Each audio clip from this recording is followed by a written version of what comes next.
اعوذ باللہ من الشیطان الرجیم بسم اللہ الرحمن الرحیم اللہم صلی علی سیدنا و مولانا محمد وعلی آل سیدنا و مولانا محمد و بارک وسلم۔ لاکھوں کروڑوں درود پاک خاتم النبیین حضرت محمد مصطفیٰ صلی اللہ علیہ وآلہ وسلم پہ۔ گنبد خضرا کے چاہنے والوں کو وقاص احمد کی طرف سے السلام علیکم۔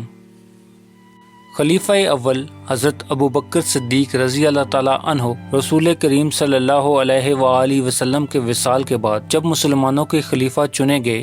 تو آپ رضی اللہ تعالیٰ عنہ نے نبوت کے جھوٹے دعوے داروں کے خلاف علم جہاد بلند کیا اور نبوت پر نقب لگانے والوں کو کیفر کردار تک پہنچایا۔ حضرت ابوبکر صدیق رضی اللہ تعالیٰ عنہ نے اپنی وفات سے قبل حضرت علی رضی اللہ تعالیٰ عنہ کو وصیت فرمائی تھی کہ ان کو آخری غسل حضرت علی رضی اللہ تعالیٰ عنہ ہی دیں۔ حضرت ابوبکر صدیق رضی اللہ تعالیٰ عنہ کے سفر آخرت کے حوالے سے اپنے ایک بیان میں معروف عالم دین ثاقب رضا مصطفی صاحب کا کہنا تھا کہ حضرت علی رضی اللہ تعالیٰ عنہ وہ شخصیت تھے جنہوں نے نبی کریم صلی اللہ علیہ وآلہ وسلم کو وصال کے بعد غسل دیا تھا۔ حضرت علی رضی اللہ تعالیٰ عنہ فرماتے ہیں کہ غسل کے وقت کچھ پانی آپ کے چشم خانوں میں ٹھہر گیا۔ پہلے تو میں نے اس پانی کو روئی سے صاف کرنے کا سوچا، مگر پھر خیال آیا کہ ایسا پانی مجھے اور کہاں سے ملے گا۔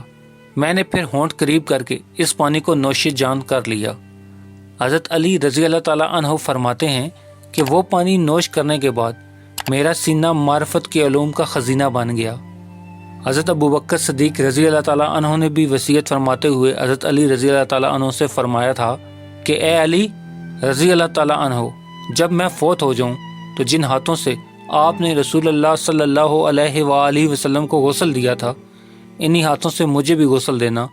اور یہ بھی وصیت کی تھی کہ مجھے نیا کفن نہ دینا، مجھے پھٹے پرانے کپڑوں میں کفن دے کے دفن کر دینا، اس لیے کہ نئے کپڑوں کے حقدار مرنے والوں سے زیادہ جینے والا ہے۔ پھر فرمایا کہ جنازہ پڑھنے کے بعد میرے جسد خاکی کو اٹھا کے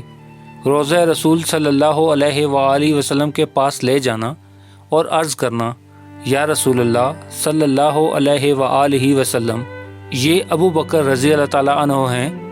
اگر ادھر سے حاضری کا کوئی اشارہ مل جائے تو پھر حضور صلی اللہ علیہ وآلہ وسلم کے قدموں میں مجھے دفن کر دینا، ورنہ جہاں باقی مسلمانوں کو دفنایا جاتا ہے یعنی کہ جنت البقیع میں،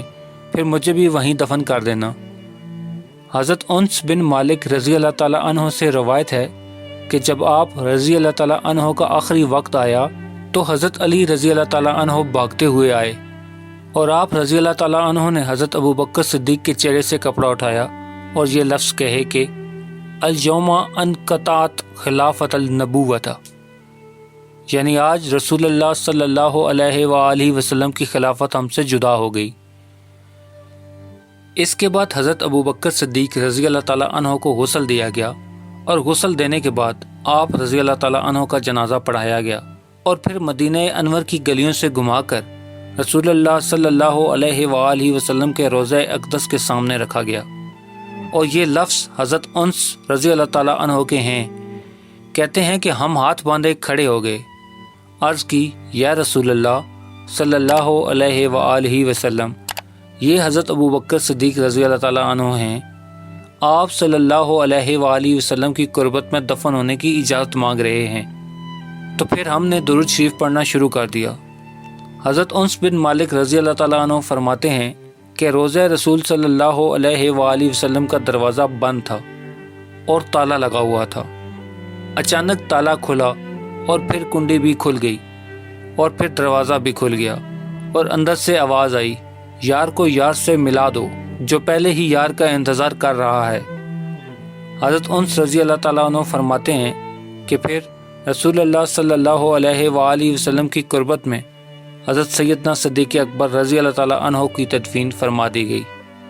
پیارے دوستو، امید کرتا ہوں آپ کو چھوٹی سی ویڈیو پسند آئی ہوگی تو اسے لائک کر دیں، اور مزید اس طرح کی خوبصورت ویڈیو کو دیکھنے کے لیے میرے چینل کو سبسکرائب کرنا ہرگز مت بھولیں۔